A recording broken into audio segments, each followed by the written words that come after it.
ये क्लास समाप्त होने के बाद आप लोगों के ग्रुप में इसका वीडियो का लिंक आप सभी लोगों को मिल जाएगा और इसकी पीडीएफ भी आप लोगों को प्रोवाइड करा दी जाएगी आपके ग्रुप में। देखिए, आज का टॉपिक मेरा उत्तर आधुनिकतावाद, उत्तर संरचनावाद, उत्तर उपनिवेशवाद से संबंध में कुछ महत्वपूर्ण प्रश्नों पर हम लोग बातचीत करने वाले हैं, है ना। यूजीसी नेट की जो बच्चे तैयारी कर रहे हैं दिसंबर 2024 के लिए, उन बच्चों के लिए भी ये प्रश्न काफ़ी इम्पोर्टेंट है, क्योंकि यूजीसी नेट सोशल वर्क में उत्तर आधुनिकतावाद और आधुनिकतावाद संरचनावाद उसके सिलेबस में मेंशन है सोशल वर्क के। बाकी एमपी सेट समाजशास्त्र में भी यूनिट नंबर फर्स्ट में इम्पोर्टेंट है और ये टॉपिक मेंशन किया गया है। तो आज का ये पहला सवाल ये है कि 19वीं शताब्दी के समाजशास्त्रियों ने किसे आधुनिकता को बनाने का श्रेय दिया है 19वीं शताब्दी में? चार ऑप्शन औद्योगिक जी, औद्योगिकरण sir B. Okay, B option औद्योगिकीकरण की तरफ आप लोगों ने झुकाव किया है और मैं आप सभी से कहूंगा कि आपने पॉजिटिव रिजल्ट दिया है। ऑप्शन बी ही करेक्ट जवाब है। 19वीं शताब्दी के समाजशास्त्रियों, जिसमें से नाम आप लोगों को देखने को मिलेगा और मैं पढ़ा भी चुका हूँ, ऑगस्ट काम्टे का, दुर्खिम का, कार्ल मार्क्स का, मैक्स वेबर का इत्यादि ऐसे विद्वान हैं। इन विद्वानों ने, आप ये कह सकते हैं कि इनका विचार था कि समाज में जो भी परिवर्तन हो, समाज में जो भी परिवर्तन हो रहे हैं उस प्रक्रिया में, ठीक है, उनका सरोकार औद्योगिकीकरण से है ना। तो उन सभी ने देखा था कि आधुनिकता को बनाने का श्रेय औद्योगिकीकरण को था और आधुनिकता ने औद्योगिकीकरण, शहरीकरण, प्रजातंत्र आदि के आधार पर, है ना, जैसे शहरीकरण आप सोच सकते थे, तो शहरीकरण, ठीक है, प्रजातंत्र आदि के आधार पर समाजशास्त्र को एक नवीन दिशा प्रदान की गई है। हालांकि 19वीं सदी की बात थी, तो ऑप्शन आपका यहाँ पर बी ही करेक्ट जवाब होगा। ठीक है, आधुनिकता बनाने का जो श्रेय गया वो ऑप्शन बी को गया है। क्वेश्चन नंबर सेकंड कहता है कि उत्तर आधुनिकतावाद का संबंध जुड़ा हुआ है किससे, बताइए। मूल्य या मानक से, औद्योगिकी उत्पादन से, उपभोक्तावाद से, बताइए प्लीज। सर ए ऑप्शन, मूल्य वो मानक। ऑप्शन नंबर ए, ओके, सही जवाब ऑप्शन पहला ही सही है। उत्तर आधुनिकता का संबंध मूल्य व मानक से है। क्या आप बता सकते हैं कि 1960 में उत्तर आधुनिकता शब्द का उपयोग किसने किया? इसी मूल्य व मानक शब्द को ही रिलेट करते हुए नाम लेस्ली फिडलर का नाम आएगा, फिल्डर का नाम आएगा, है ना, और इहाब हस्तान का नाम आएगा। ये नाम मेंशन किया गया। जैसे क्वेश्चन नंबर तीसरे में देखिएगा कि उत्तर आधुनिकतावाद शब्द का प्रयोग या उपयोग सर्वप्रथम वर्ष 1960 में किस विद्वान द्वारा किया गया था? तो आप कहेंगे कि ऑप्शन डी होना चाहिए, क्योंकि ऑप्शन ए में लेस्ली फिल्डर का नाम आ रहा है, ऑप्शन बी में रहाब हस्तान का नाम आ रहा है। जी सर होगा। तो यही दोनों विद्वानों ने उत्तर आधुनिकता शब्द का जो संबंध जोड़ा है वो मूल्य व मानक से जोड़ा है। तो दूसरे वाले का ए सही होगा, तीसरे वाले का डी सही होगा, ये ध्यान रखना है। उत्तर आधुनिकतावाद या उत्तर आधुनिकता सबसे बड़ा सरोकार किससे संबंधित है? उत्तर आधुनिकतावाद का सबसे बड़ा सरोकार कला एवं संस्कृति से संबंधित है। अतः मैं आप सबसे कहूंगा कि ऑप्शन नंबर पहला आपका यहाँ पे सही जाएगा, है ना। क्वेश्चन नंबर 5, उत्तर आधुनिकता को लेकर आलोचकों का क्या मत है। जो विचारक हैं उन्हीं को आलोचक कहा जाता है। क्या मत है, बताएं।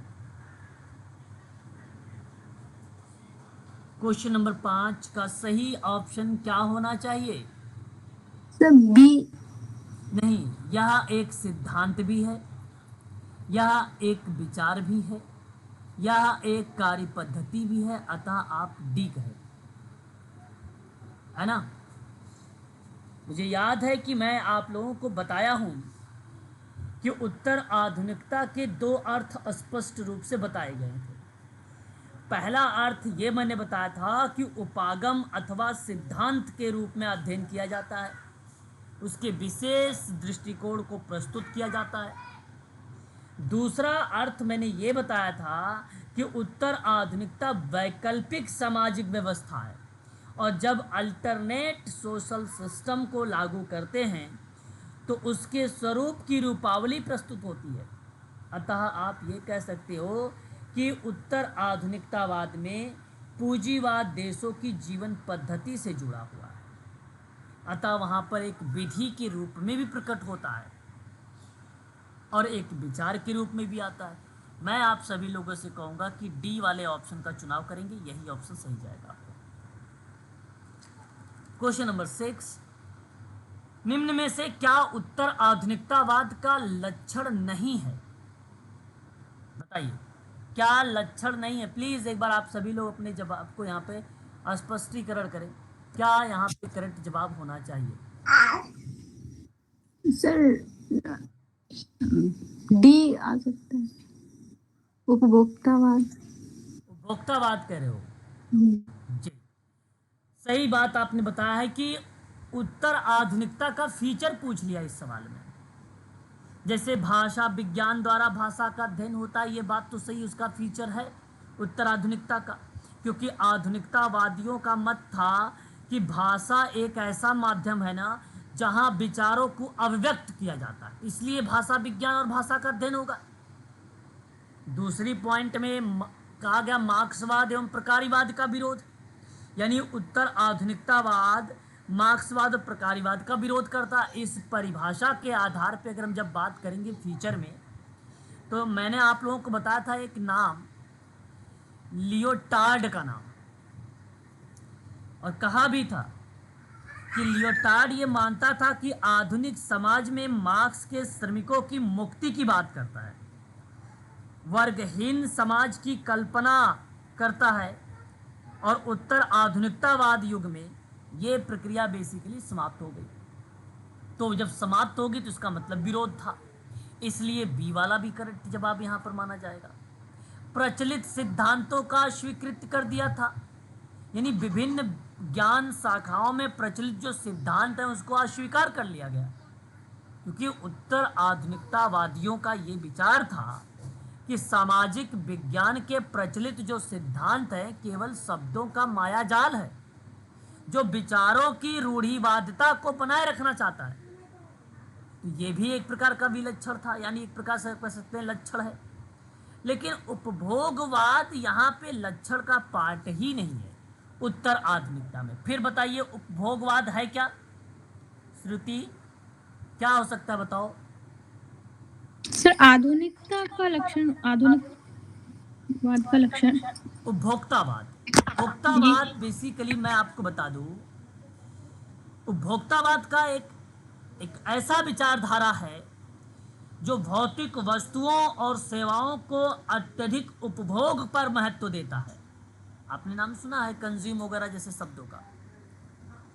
जैसे उपभोक्तावाद ना बाजार हो गया, अर्थव्यवस्था, विज्ञापन, जनसंचार के माध्यम से संचालित होता उपभोक्ता।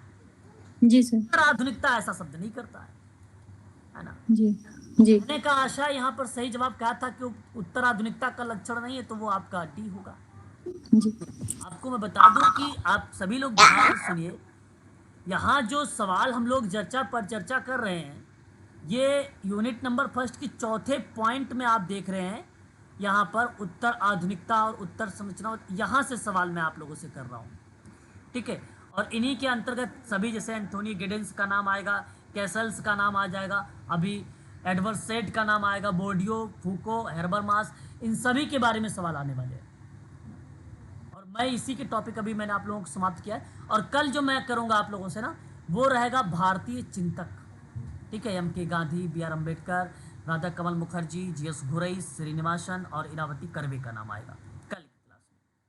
फिलहाल इस सवाल का जवाब में ऑप्शन आपका डी सही जाना चाहिए। क्वेश्चन नंबर 7 में देखिए, निम्न में से किस सिद्धांतों को उत्तर आधुनिकतावाद में नए रूप में प्रस्तुत हुआ, बताइए, नए रूप में आया है। प्लीज जवाब आपको बताना होगा, नए रूप में प्रकट हुआ है ये, तो किस तरीके से आप इस सवाल का सही जवाब देना उचित समझेंगे।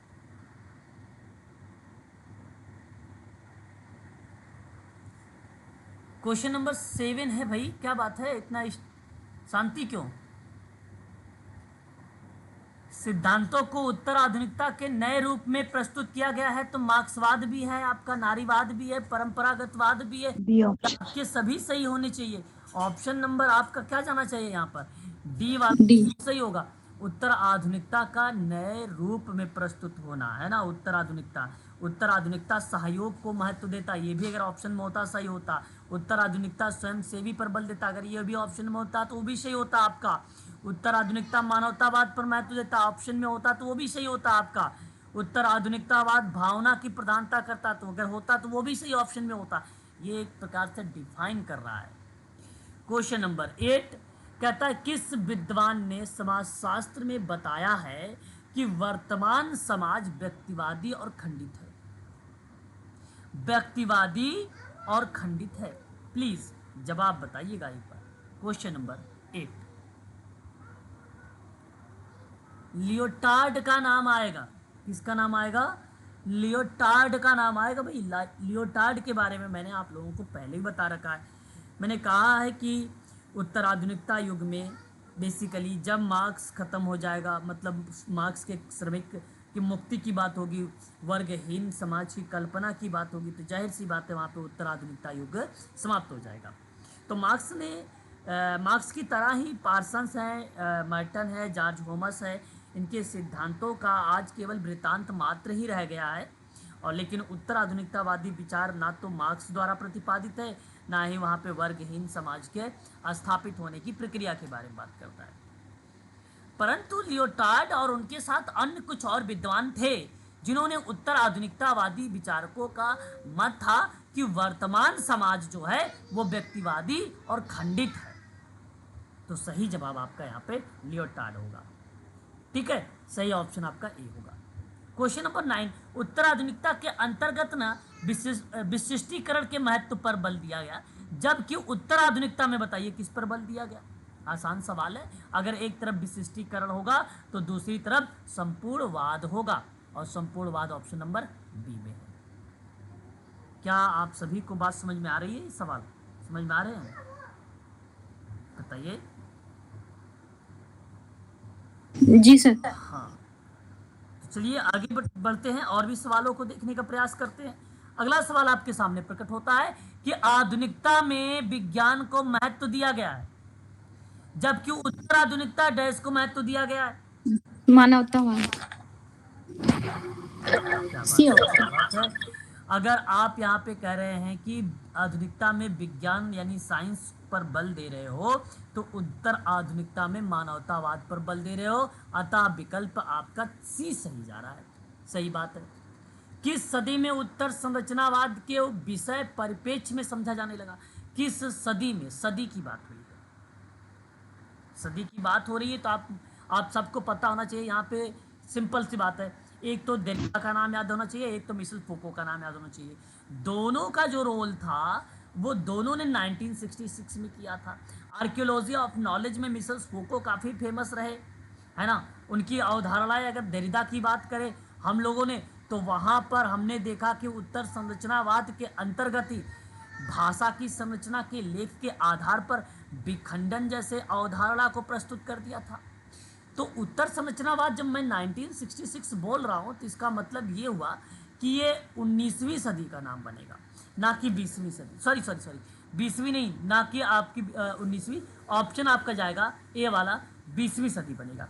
20वीं सदी के मध्य में नया संरचनावाद, उत्तर संरचनावाद आदि का सिद्धांत आया था। 19वीं सदी में तो उत्तर आधुनिकतावाद आया था, है ना। अभी हमने सवाल देखा था कि 19वीं सदी में Auguste Comte, Durkheim, Max Weber, Karl Marx, इनका विचार आया था नहीं, औद्योगिकीकरण को रिलेट कराते हुए। जी सर। यहाँ पे आपका ऑप्शन आपका ए वाला सही जाएगा। चलिए अगला सवाल बताइए एक बार, उत्तर संरचनावाद बल देता है किस पर? जवाब बताइए एक बार। Sir D.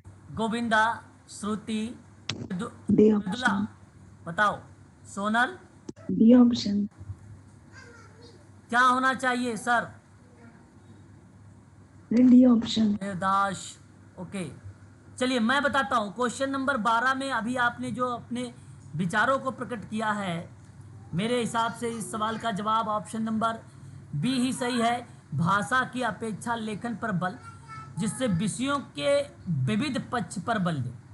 उत्तर संरचनावाद, देखिए उत्तर संरचनावाद बेसिकली विश्व के परिप्रेक्ष्य में विषयों को नवीन दृष्टिकोण समझने और अनुभव करने के लिए एक मौलिक दृष्टिकोण की वकालत करता है।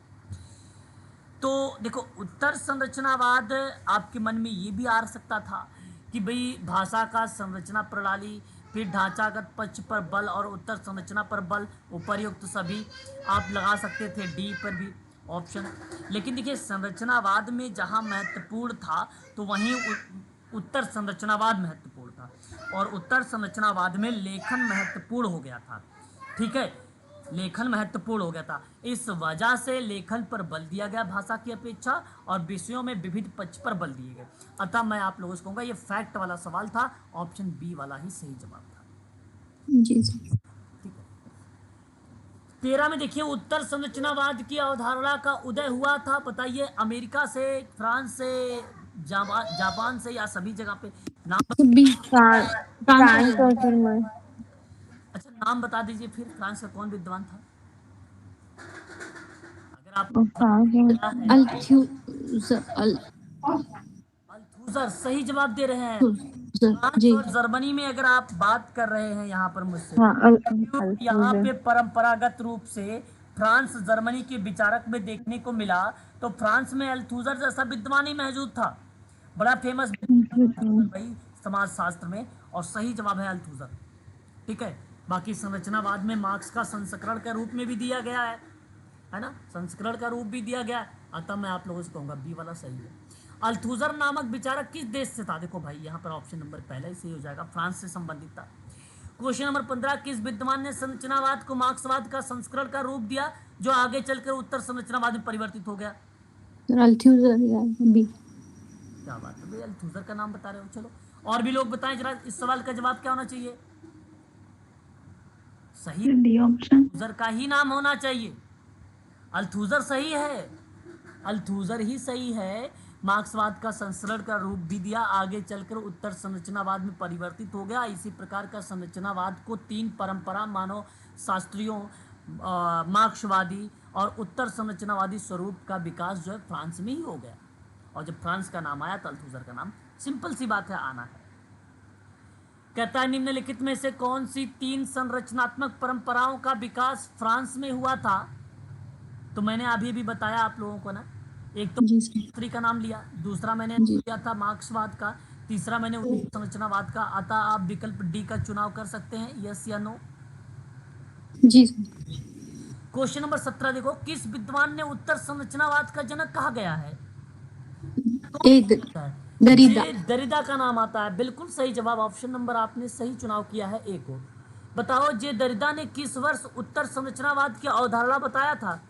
किस वर्ष में इस उत्तर संरचनावाद का आविर्भाव लगभग हुआ था? वह वर्ष था 1966। बी विकल्प आपका सत्य है। जे दरिदा वस्तुतः किस तरह के संरचनावाद के प्रेरणा थे? वस्तुतः प्रेरणा थे भाषाई। जी। क्वेश्चन नंबर 19 में आप बताना चाहते हैं ए भाषाई, तो आप सही जवाब दे रहे। देखो ये फैक्ट है, बहुत बच्चों को समझ में ही नहीं आ रहा होगा, जिन लोगों ने क्लास नहीं लिया होगा। सोच रहे होंगे कि उपर्युक्त सभी लगा देना ही ठीक रहेगा, क्योंकि उनके शब्दों में अगर हम बात करते हैं ना, तो इन्होंने भाषा की संरचना से लेखन की संरचना पर स्वयं को केंद्रित किया है। ये फैक्ट मैंने नोट करवाया है आपको, इसलिए भाषा ही ऑप्शन सही होगा आपका। क्वेश्चन नंबर 20 कहता है आर्कियोलॉजी ऑफ नॉलेज की पुस्तक के लेखक कौन है और वर्ष बताइएगा कब। Hugo. Hugo sir. Michel 60 Foucault. Michel Foucault का ऑप्शन देखेंगे तो ऑप्शन नंबर बी में है, और वर्ष बता दीजिए आप लोग।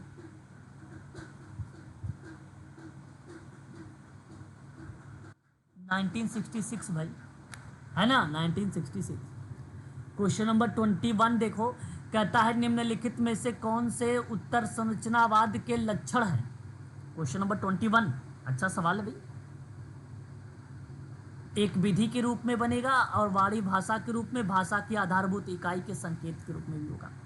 तो उत्तर संरचनावाद के यहाँ पे फीचर पूछा, तो एक विधि के रूप में होगा। मतलब इसका ये था कि आप इसमें ना शब्दों के अर्थों का विश्लेषण करोगे, और संरचनावाद हमें इसका संकेत फिर देगा कि किस बात की खोज करनी है और यह कैसे होगी। ठीक है, तो आधुनिक भाषा विज्ञान के जनक कौन बने? आधुनिक भाषा विज्ञान के अगर कोई जनक बने तो उनका नाम क्या था? Ferdinand Derrida. सोसरे। ठीक है, फिर वाणी और भाषा की बात हुई। वाणी और भाषा, भाषा चाहे कोई भी हो, है कि नहीं, उसका बहुत बड़ा उद्देश्य अपनी बात को दूसरे तक पहुंचाना होता है। बात सही है कि नहीं? क्योंकि भाषा के तत्व एक दूसरे से जुड़े होते हैं। पता, ये भी सही था। भाषा की आधारभूत इकाई क्या होती है? संकेत होती है। संकेत तो दो पहलू होते हैं संकेत के, है ना। संकेत के दो पहलू होते हैं, एक संकेतर तो दूसरा सांकेतिक। ये दोनों पहलू किसी भी सिक्के के दो पहलू की तरह ही होते हैं, और दोनों में गहरा संबंध होता है।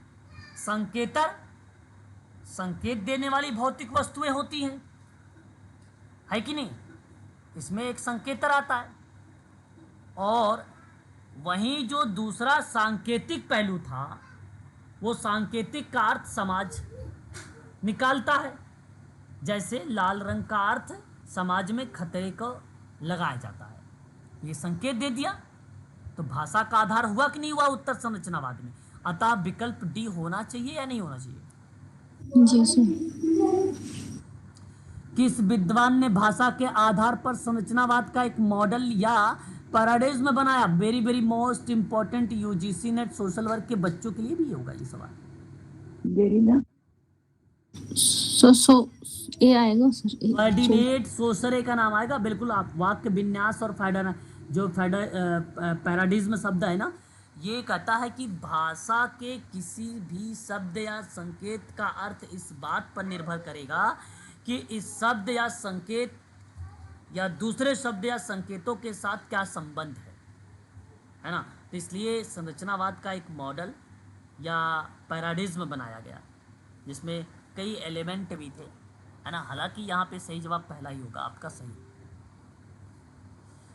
उत्तर उपनिवेशवाद में किस तरह के प्रभावों का अध्ययन किया गया? आसान सवाल, जवाब आप सबके सामने है, बता भी सकते हो कि सांस्कृतिक प्रभाव। तो बेसिकली उत्तर उपनिवेशवाद अध्ययन की एक शाखा है जिसमें उपनिवेशवाद और साम्राज्यवाद से उत्पन्न होने वाली सांस्कृतिक प्रभावों को समझा जा सकता है। अतः विकल्प बी ही सही होगा। क्वेश्चन नंबर 24, कौन सा विद्वान उत्तर उपनिवेशवाद के आलोचनात्मक दृष्टि से देखते हैं? बताइए, किसको देखते हो आप? ए डॉक्टर होमी। क्या बात है भाई, डॉक्टर होमी भाभा। भाभा का नाम बिल्कुल सही जवाब आ रहा है आप लोगों का। उत्तर उपनिवेशवाद शब्द के प्रयोग को उस सामाजिक आलोचक का भाग मानते हैं, आलोचक के भाग के रूप में इन्हीं का नाम आता है। सही जवाब है। उत्तर उपनिवेशवाद को किसके बाद की स्थिति मानी गई? किसके बाद आया उत्तर उपनिवेशवाद? किसके बाद आया? उपनिवेशवाद बी। उत्तर उपनिवेशवाद को औपचारिक रूप से उपनिवेश के बाद की स्थिति को माना गया, जिसमें बौद्धिक प्रक्रियाओं को सूचित किया गया था, जो तीसरी दुनिया जैसे भारत और पहली दुनिया यूरोप के संबंधों का विश्लेषण करती है। अतः मैं विकल्प आप लोगों से 25 में बी की तरफ झुकाव करूंगा कि उत्तर उपनिवेशवाद अगर आया भी है तो उपनिवेश के बाद ही आया है, अतः आपका बी सही होगा। अच्छा बताइए, उत्तर जो है उत्तर आधुनिकतावाद किस वाद के बाद आया है या किस स्थिति के बाद आया है? उत्तर आधुनिकतावाद बताओ भाई, मैंने बनाया है सवाल। सर आधुनिकतावाद के लिए बस आधुनिकतावाद के बाद उत्तर आधुनिकता, ठीक है। संरचनावाद के बाद उत्तर संरचनावाद। उत्तर उपनिवेशवाद किसके बाद आया? तो उपनिवेश के बाद आया, ठीक है। ये बात आपको ध्यान रखना है। बताइए, अगर उत्तर उपनिवेशवाद में तीसरी दुनिया किसके बीच संबंधों का विश्लेषण करती है? तो पहली दुनिया। पहले अब पहली दुनिया में भारत आएगा तो तीसरी दुनिया, सॉरी पहली दुनिया में यूरोप आएगा तो तीसरी दुनिया में कौन आएगा? एशियाई देश से भारत आता है, ये भारत। जैसे भारत आता है ना? तो निम्न में से बताइए कौन से विद्वान जो हैं उत्तर उपनिवेशवाद की व्याख्या से जुड़े हुए हैं?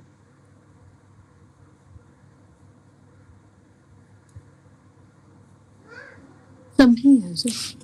क्या बात है भाई, क्या बात है। क्वेश्चन नंबर 27 में आपने कहा कि Edward Said, hobby Bhabha, Gayatri जो है स्वीपवॉक और ये सभी, बिल्कुल जवाब आपने क्वेश्चन नंबर 27 में डी को दिया, सही है ये। एडवर्ड सैड किस देश के समाजशास्त्री? मैं इनके बारे में पढ़ा चुका हूं, जवाब भी आप लोगों को आना चाहिए।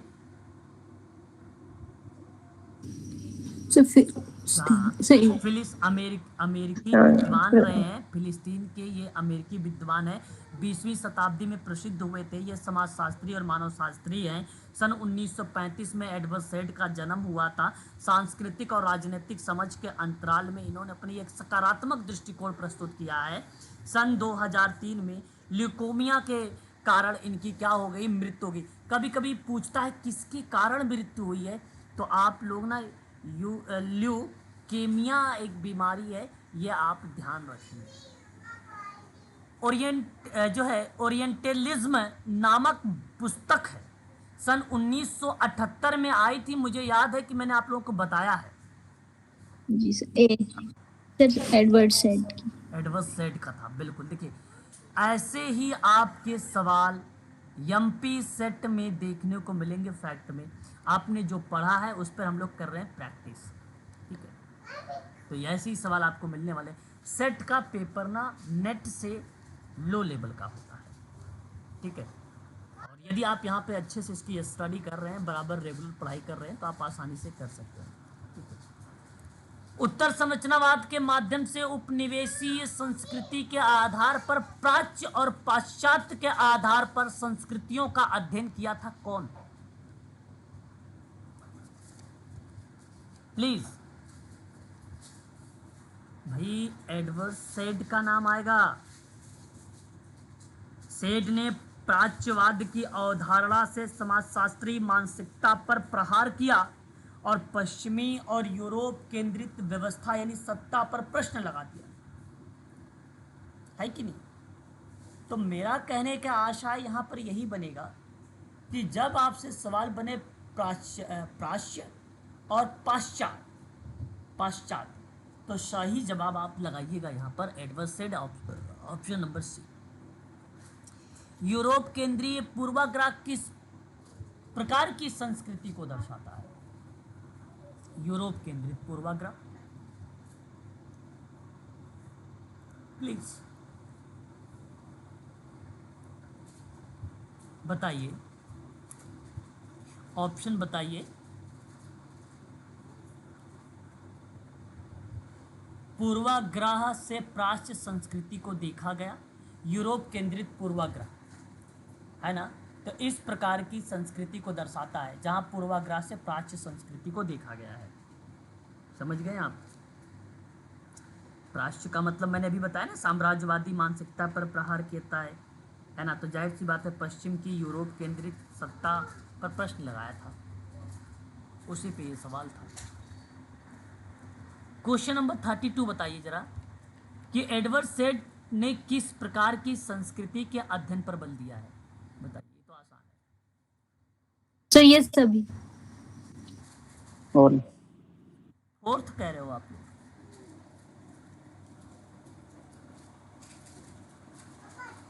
ऑप्शन बी सही होगा। ऑप्शन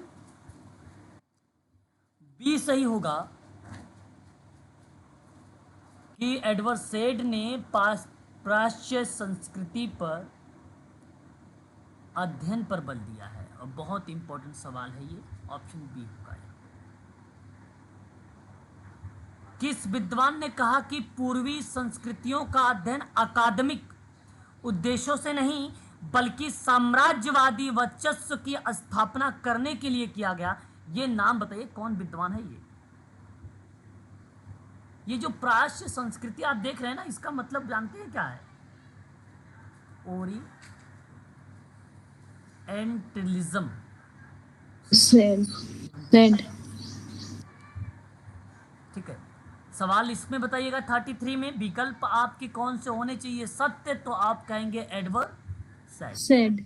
बिल्कुल। द स्ट्रगल फॉर फिलिस्तीनी, अब तो ये आसान सवाल है, आ गया नाम।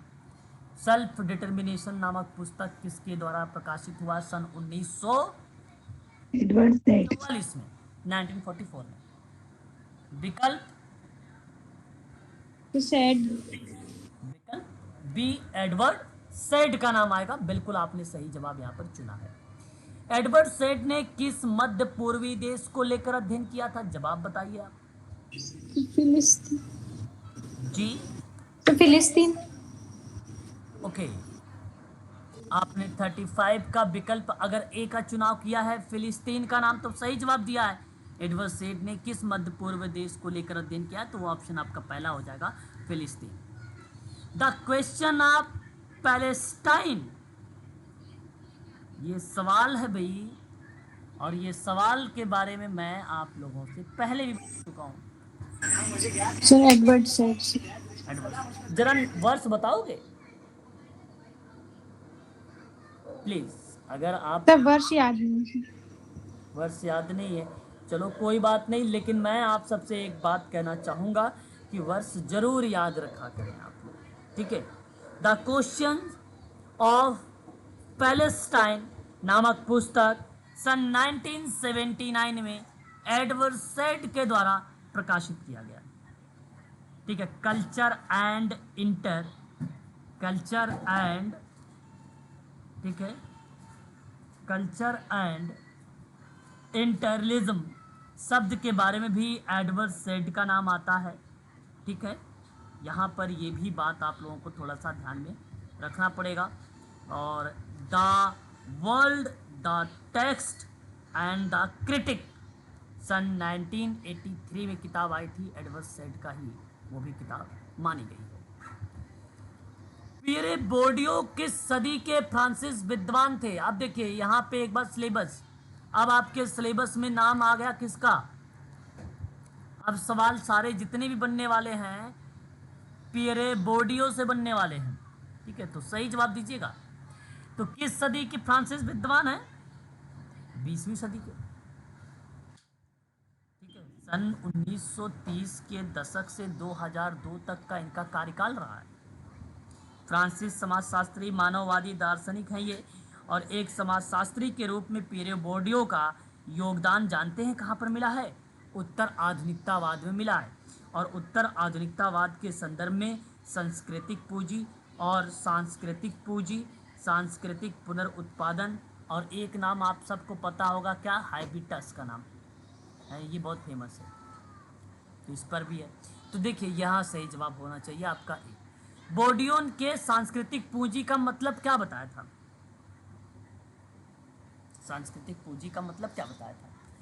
शब्द तो इसी का है, शिक्षण व्यवस्था और पूंजीपति की संस्कृति से था। जी सर। विकल्प बी होना चाहिए।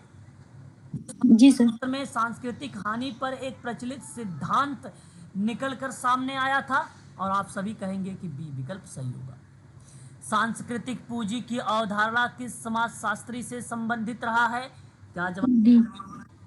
डी। डी होना चाहिए। बोर्डियो का। सांस्कृतिक पुनरुत्पादन की अवधारणा बताइए, किस विद्वान से संबंधित है? पियरे बोर्दियो। ए।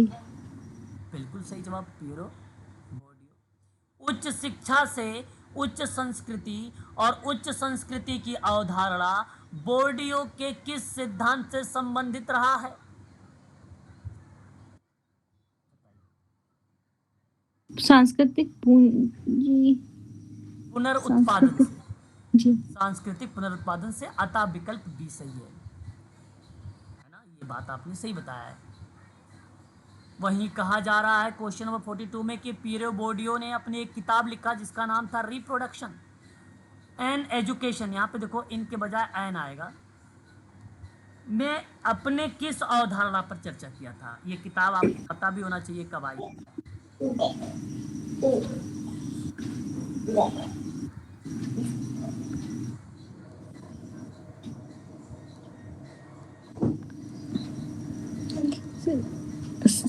जी 1977।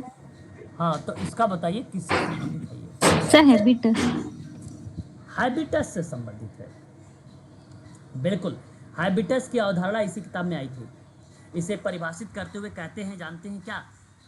हैबिटस का संबंध जीवन पद्धति से है, जीवन पद्धति से है, अतः विकल्प भी सही है। बोर्डियो की आलोचना किस आधार पर की जाती है?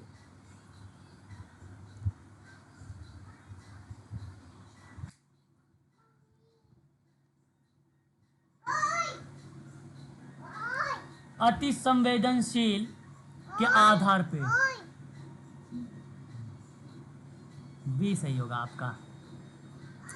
मिशेल फूको किस देश के समाजशास्त्री विचारक रहे? देखो अब मिशेल फूको का नाम आ गया यहाँ पर। फ्रांस। फ्रांस से। और भी विद्वान और भी लोग बता सकते हो जवाब। सर बी ही सही। हाँ, France is the right answer, B, है ना? ये बात ध्यान रखिएगा, समाजशास्त्री विचारक वहीं के रहे हैं। समाजशास्त्रीय दृष्टिकोण से शक्ति की अवधारणा बताइए, किससे संबंधित है शक्ति की अवधारणा? सत्ता। मिशेल फूको ही आएगा सर। ए सर ऑप्शन है। ओके, ए सही है, मिशेल फूको। फूको की शक्ति की अवधारणा किस दार्शनिक से प्रभावित थी? नीचे। जर्मन दार्शनिक। फूको की शक्ति की अवधारणा है ना, किससे संबंधित थी? क्या होना चाहिए? नीत्शे। जी। बिल्कुल, अब जाके सही जवाब आया मुझे। ये ऑप्शन आपका सही जाना चाहिए, ऑप्शन आपका सी वाला। ऑप्शन आपका सी सही माना जाएगा मैडम, क्योंकि इन्होंने तर्क संगतता, विवेचनात्मक सिद्धांत, संरचनात्मक क्रिया का सिद्धांत आदि के रूप में उल्लेख और योगदान हमें देखने को मिला है। हालांकि मिशेल फूको महोदय की भूमिका, अगर सवाल पूछा कि शक्ति की अवधारणा किस दार्शनिक से प्रभावित है, तो नीत्शे जी का नाम आप लोग लगाइए, ये सबसे बेटर माना जाएगा। आपका ऑप्शन सी आएगा। फूको ने शक्ति को किस रूप में माना है? Question number 47।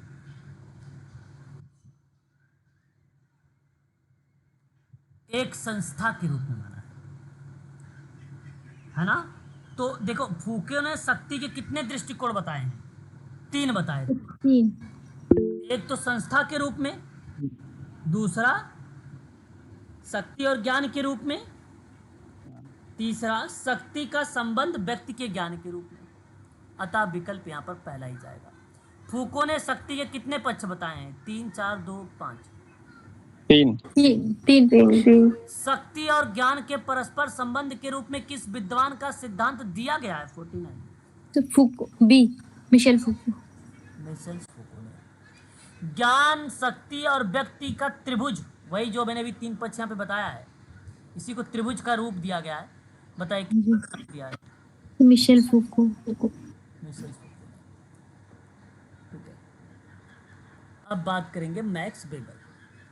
मैक्स वेबर की शक्ति की अवधारणा को संशोधित करके किसने प्रस्तुत किया है?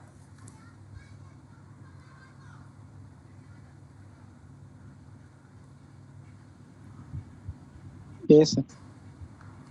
मिशेल्स फूको ने किया है, बिल्कुल सही जवाब। मिशेल्स फूको ने यहाँ पर किया है मैक्स वेबर के शक्ति की अवधारणा का संशोधन। द बर्थ ऑफ क्लिनिक नामक किस विद्वान की कृति है ये? द मिसेल फूको की मिशेल्स फूको कब आई थी? 1963। 1963 में, बिल्कुल। निम्न में से बताइए डिसिप्लिन एंड पनिश नामक किताब किसकी है?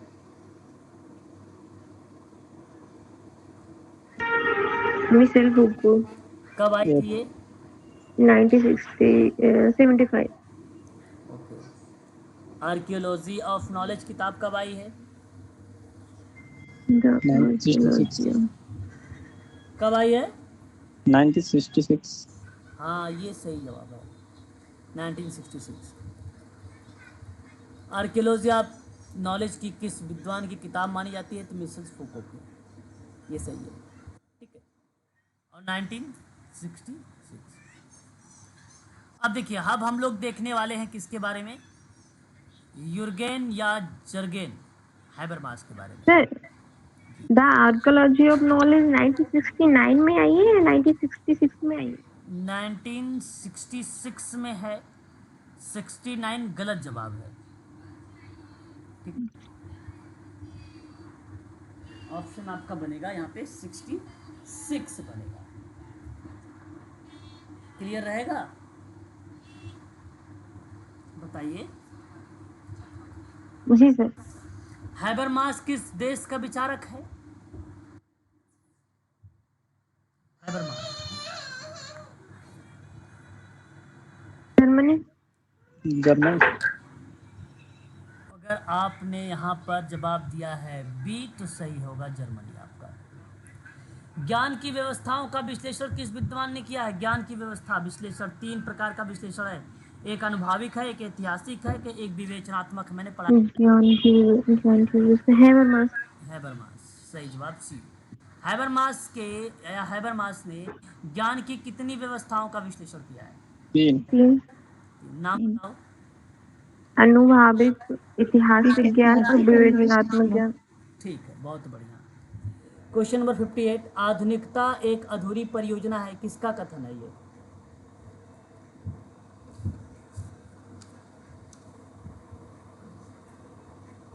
सर भी। हैबरमास का। आधुनिकता एक अधूरी परियोजना है, ठीक है, ये स्टेटमेंट है, और ये हैबरमास के स्टेटमेंट है, ये बात आप ध्यान रखिएगा, ठीक है।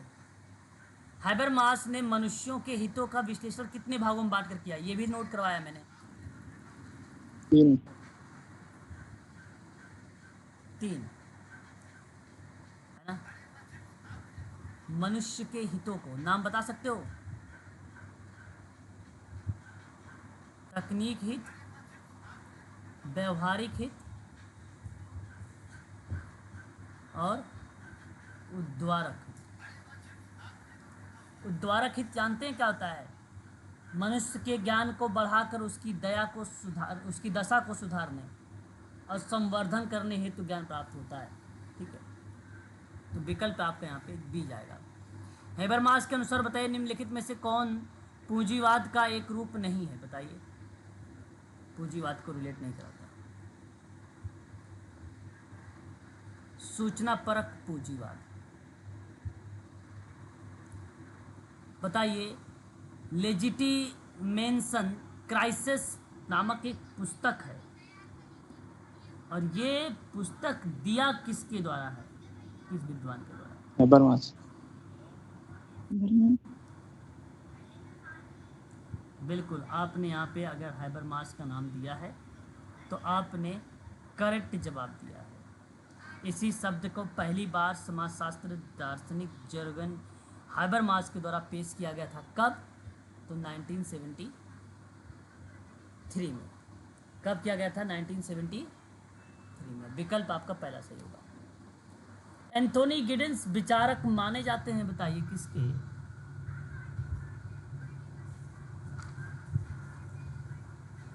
लेखन कार्य के लिए।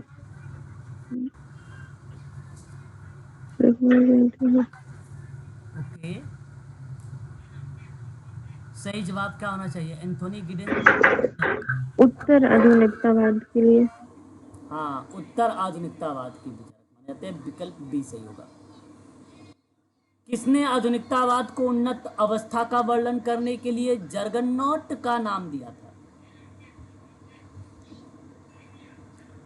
एंथोनी गिडेंस जी। है ना।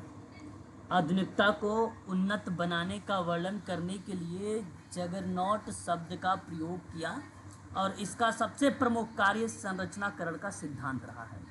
और इसी संरचना का मतलब उन नियम और साधनों से होता है जिसका प्रयोग कर्ता और व्यक्ति पारस्परिक क्रियाओं के संदर्भ में करते हैं। ठीक है, सही जवाब होगा आपका। बताइए एक बार, स्ट्रक्चरेशन सिद्धांत में एजेंसी और संरचना का एकीकरण किसने सुस्पष्ट किया है? Sir Giddens. सही जवाब होगा आपका ऑप्शन सी। गिडेंस का नाम यहाँ पे सही माना जाएगा, सी ऑप्शन।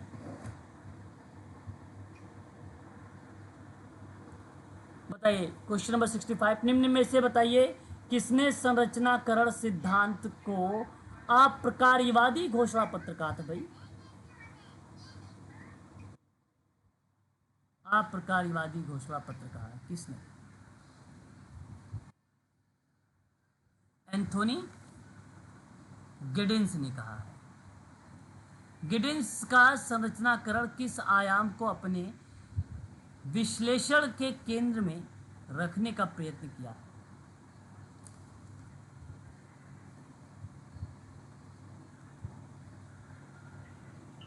कलिक आयाम, कलिक आयाम को तो बेसिकली गिडेंस ने संरचनाकरण को अपने विश्लेषण के केंद्र में रखने का प्रयास किया था। विकल्प अगर आपका जा भी रहा है तो वह विकल्प आपका पहला होगा। ठीक है, बताइए। संरचनाकरण कलिक आयाम को अपने विश्लेषण के केंद्र पर रखने का प्रयत्न करता है। ये संरचनात्मक सिद्धांत की मान्यता से सवाल था, अतः आपका पहला सही है। एंथोनी गिडेंस ने समाजशास्त्र के संदर्भ में किस क्षेत्र में उल्लेखनीय योगदान दिया है? बताइए।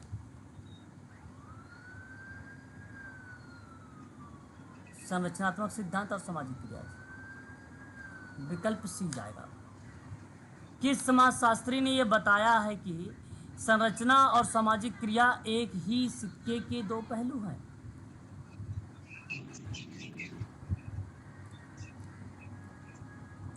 Anthony Giddens. क्या होना चाहिए, बोलिए। Anthony Giddens. गिडेंस ऑप्शन पहला सही जाना चाहिए। बताइए, क्वेश्चंस और आपके सामने आया हुआ है। ये सवाल है, द कंसिक्वेंसेस ऑफ मॉडर्निटी नामक पुस्तक के लेखक?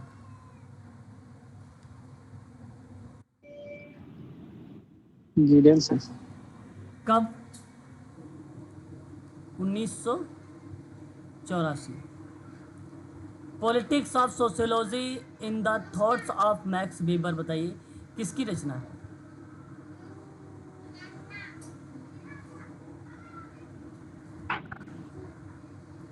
एंथोनी गिडेंस का नाम आएगा।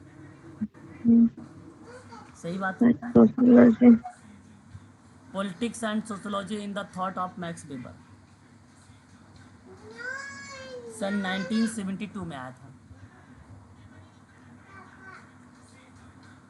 इमाइल दुर्खिम पुस्तक के लेखक कौन है? बताइए।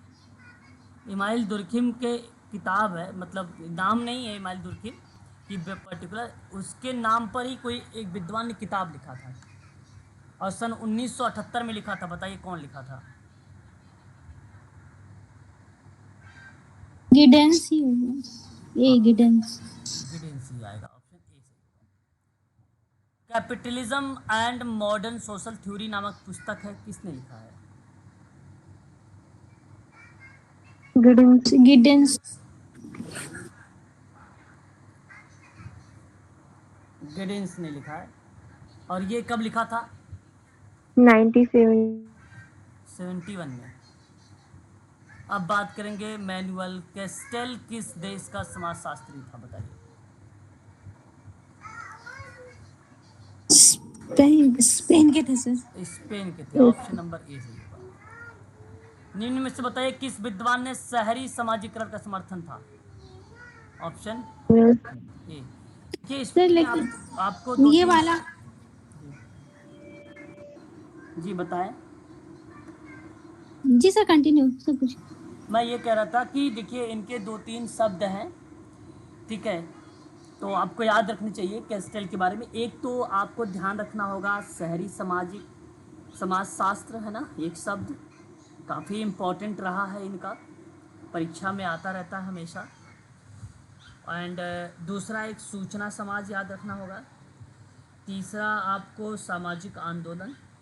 और चौथा संस्कृति के समाजशास्त्र से जुड़े होने की बात, है ना। विकल्प आपका सही होगा ए वाला है। बताइए प्रवाह के स्थान संबंधी अवधारणा का प्रतिपादन किसके संदर्भ में किया गया? अच्छा तो नाम तो है कैस्टेल का, तो इसकी अवधारणा का प्रतिपादन किसके संदर्भ में किया गया था? प्रवाह और ये प्रभाव के स्थान।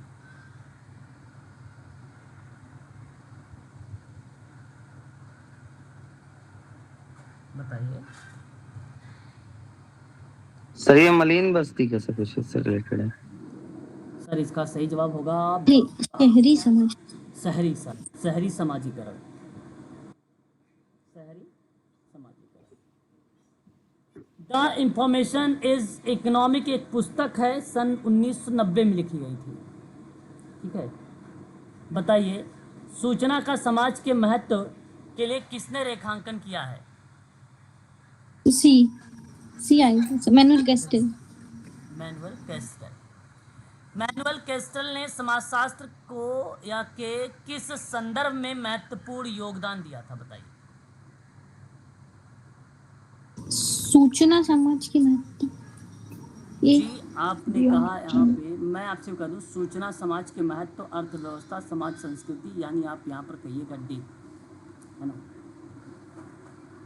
इसके अलावा भी और शब्दों के बारे में जिक्र किया।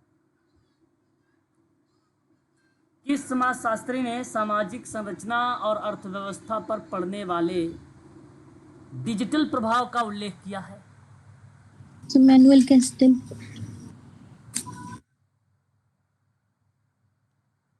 Okay, Manuel कैस्टेल।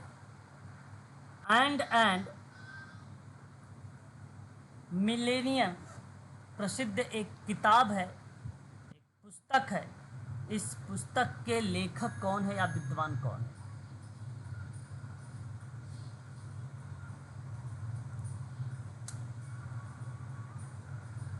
बोलिए। मैनुअल कैस्टेल ही आएगा सर इसका। बिल्कुल सही जवाब होना चाहिए आपका ऑप्शन नंबर ए, ठीक है। ये आपको ध्यान रखना होगा, इम्पोर्टेंट था ये किताब भी, हो सकता है हम लोगों से। क्या है?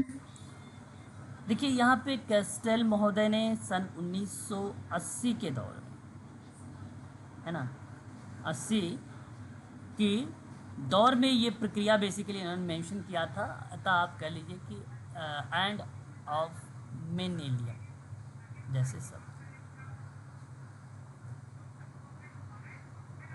क्या नाम लगाया आपने? मैनुअल कैस्टेल। वर्ष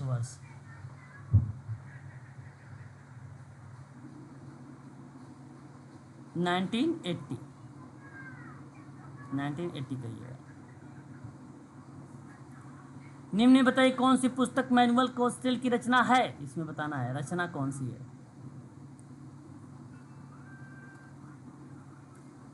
देखिए एक तो आपका यहाँ पर ये हो जाएगा end of millennium. Information city हो जाएगा, rise of the network society हो जाएगी। मैं आपसे कहूँगा 80 वाले में ना डी लगा दीजिएगा, जी डी वाला सही होगा। बताइए 81 में कि कौन सा कथन सही नहीं है यानी गलत है। 81 में कौन सा कथन गलत है ये आपको दिया है 81 में। सही सही नहीं है, गलत लिखा हुआ है। रिप्रोडक्शन एंड एजुकेशन नामक पुस्तक ने सांस्कृतिक पुनरुत्थान के सिद्धांत का उल्लेख करता है।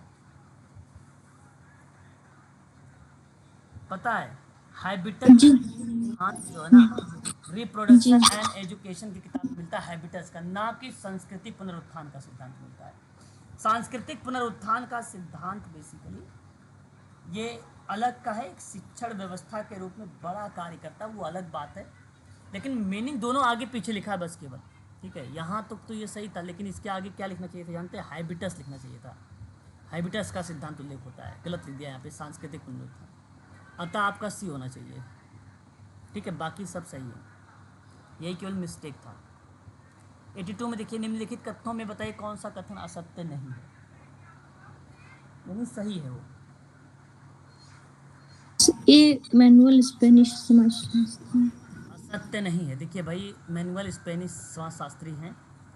सूचना समाज, शहरी समाजशास्त्र, सामाजिक आंदोलन बात किया, ये भी सही है। कैस्टल शहरी समाज वैश्विक अर्थव्यवस्था के साथ राजनीतिक गतिशीलता को नेटवर्क के माध्यम से नया आयाम दिया है, ये भी सही है। तो आपका डी लगाइए आप लोग। हाँ सर ओके सर। चलिए आज के लिए बस इतना ही रखते हैं, ठीक है ना। कल जो है हम लोग आगे बढ़ेंगे, ये इस वाले पे हम लोग जिक्र करेंगे अब इस पॉइंट पर भारतीय चिंतक कौन कौन है, कल की क्लास में। जी सर, थैंक यू सर। आज के लिए बस इतना ही। यदि आप समाजकारी की ऑनलाइन क्लासेस परचेज करना चाहते हैं यूजीसी नेट की, तो दिसंबर 2024 की बात अगर हम कर रहे हैं, इसकी ऑनलाइन क्लासेस स्टार्ट हो चुकी है। इसकी फ़ीस मात्र 4000 रखी गई है। यदि आप एमपी सेट की तैयारी कर रहे हैं सोशोलॉजी के आधार पे, तो मैं आपको बता दूं कि इसकी फ़ीस मात्र 3000 है, ठीक है। एमपी सेट की सुबह क्लास चलती है 8 to 9 AM।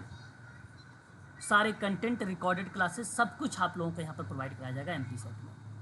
यूजीसी नेट दिसंबर 2024 में भी आप लोगों को पीडीएफ, नोट्स, वीडियो रिकॉर्डेड सब कुछ आपको प्रोवाइड कराया जाएगा मात्र 4000 में। पर डे क्लास रहेगी, शाम को रहेगा 7 to 8 PM रहेगा।